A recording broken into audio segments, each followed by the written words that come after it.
Hey guys, what's up? In this video, I'm going to show you how to enable ultra battery saving in Redmi Note 13. So for this feature guys, first of all go to settings and then scroll so that we have option of battery here. Just tap to battery icon. After that guys, we have these options. So on the very first, we have current mode. Just tap on the balance and then we have three options: balance, battery saver and ultra battery saver. So we are talking about ultra battery saver, so just tap on ultra battery saver and then click to don't show again and click to OK.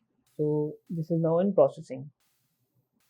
So as you see, if we enable ultra battery saver, so the wallpaper are also disabled. So and we have short time of display. And if you want to exit from this feature, all you guys have to do just click to exit here, and then the ultra battery saver will be turned off. So that's how we can enable ultra battery saver in Redmi Note 13. So that's it about the video. If this video helped you guys, kindly like the video and follow us for more tips and tricks. See you guys in the next video. Take care.